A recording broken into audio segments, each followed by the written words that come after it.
is, right? You know, he was one of a great mentor growing up for me and so many of us to, you know, try to get our life straight and in good shape.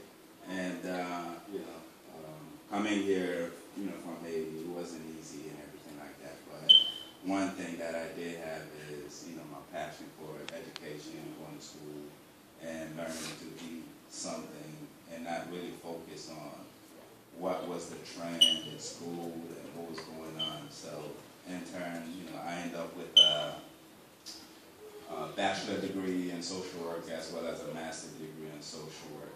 And right now,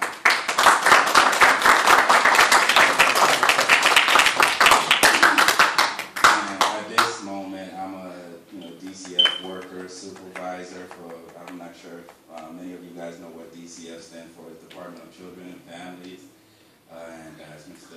Pastor Simeon mentioned that we deal with, you know, children that are either abused, abandoned, and neglect. So I'm not sure if we have access to the internet. I would like to show a video on a monitor. I don't know if it's connected or anything. We'll come back to it.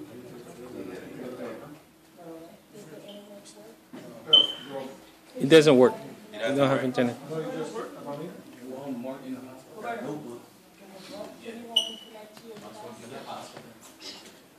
What if it's not connected? We'll get connected. We'll come back to it. Okay, yeah, we'll come back to it. And as I was saying, we're working with the Department of Children and Families, and they deal with abused, neglected children. And our mission is to really make sure that, you know, children's well-being, safety, and permanencies are in the right place. And a lot of time, from my experience working with teenagers on the field that I'm in, a lot of them, the biggest struggle that they have is with rules, regulations, whether or not it's in school, it's in the home, or in the community that, you know, that they lived in. And, you know, the information that I, you know, wanted to share with you guys, it's like, it's not always, you know, it's never a good thing if you see that, you know, one of your friends is trying to persuade you to do something negative that you know that it's wrong, or whether or not, you know, thinking that, you know, your parents say, you know, you can't go to somebody else's house or something like that, or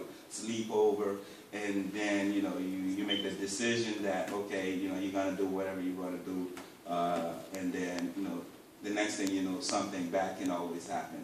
You know, so many type of abuse happen with, you know, children that sometimes, you know, that don't follow rules, and in the environment, you know, that we play, and you see cases of sexual abuse, physical abuse, you know, of course, you know, medical abuse, so many abuse. And when I say sexual abuse, a lot of time, you know, you guys, you know, may not have been informed.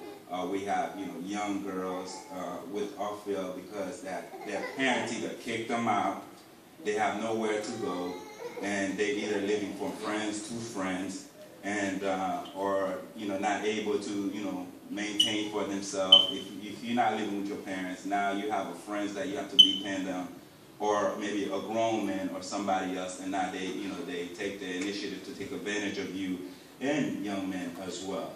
So, you know, pretty much my message, you know, to you guys is that, you know, when growing up, or your teachers, or church members is, you know, educating you about what, you know, what is the best thing for you, it's always good, you know, to listen and try to follow these rules. And as I said, I'm so happy to see so many of you guys here really is engaged in the Word of God and what it means to you and how you could better serve, you know, God, Jesus. Because, you know, growing up, I was, in most cases, you know, the same way with you guys, about to, you know, wanting to have fun, wanting to have the latest tennis shoes, and, you know, latest music, be on top of, you know, the trend.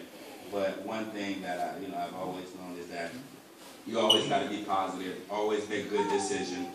And it looks like you guys are ready. You ready? Okay.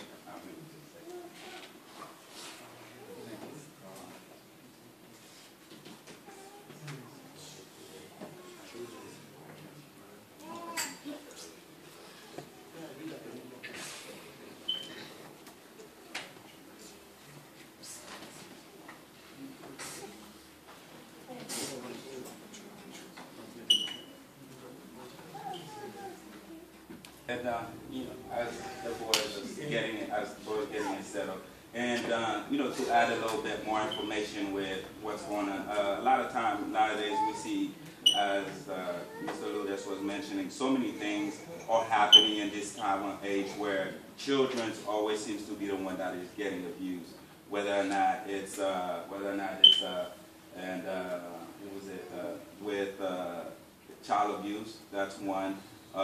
You have depression, where people are just going on in the school, killing people or shooting people.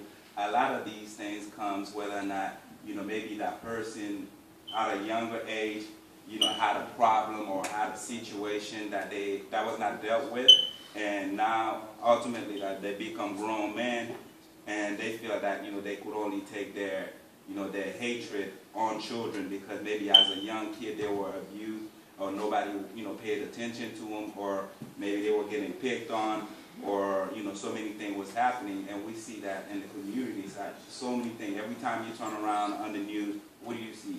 A kid is getting hurt, or somebody's killing somebody. It's you know, it's about education. It's a good thing that we have all the support that we have here in the church, that if you need assistance or if you need support or something is going on, whether or not it's in the home, whether or not it's in the school, you have your social workers at your school. You have, you know, you have the pastors. You have Pastor Nerelus. You have Mr. Ludus over here. You always have to find a support system, that somebody that you could go with when you're feeling down or you're depressed, that you feel that, okay, this is what's going on, instead of taking action into your own hand, whether or not, okay, you feel that, okay, this person looked at me in certain ways, or you feel like you're being disrespected in school, or, you know, or a lot of time, like, respect for us is so important. Instead of just saying, oh, my bad, I'm sorry about certain things, you know, it's all come, you know, back with push and shove, or this person looked at me, or look at a certain way, or this person made a comment about me, or I'm going to take advantage, you know, to size them up, or, you know, push, you know, come to fight and get in trouble. And ultimately, the less time you spend out of the classroom, guess what? The less you have to learn. Because if you're getting suspended every other day because of fighting, because of disruptive behaviors, you're not in class, you are locked up in a room somewhere, guess what? It's ultimately affecting your education. And as I said, we have, you know, you guys have so much potential. Just being here alone is showing me that, you know, you guys have a lot of, you know, positive future, and that, you know, you just have to, you know, remain focused on what it is that, you know, your goal is to be in school. You know, so all these things, you know, are great for you guys, and I'm sure, like I said, you guys have the utmost support. You use that support that you have. Really use it. Because if you're going through a situation right now, and you're not talking to somebody about it, and then, okay, you go out, you know, you take it out maybe on your younger brother or your younger brother or sister, or you know, you're using bad word, or, you know, just things that you big and bad and stuff like that. You know, it will not always, you know, help you in a positive way. And as I said, I'm a big advocate for education. School is very important. Nowadays, you know, you see so many of our youth, or, you know, especially in the field that I'm in, a lot of them, they are incarcerated. You know, they are racking up a lot of records through juvenile.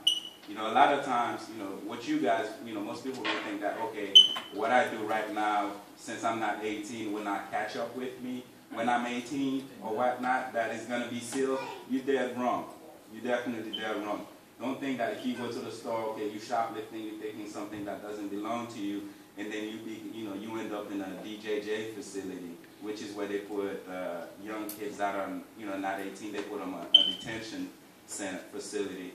It's jail, pretty much, and it stays on your record. It may be sealed, but based on what it is, then, you know, once you're trying to look for a good job in the future, you're like, wow, man, what was I thinking? What was I doing? You know, so we always got to be mindful about, you know, what we're doing, and you know, stay away, you know, from wrong people.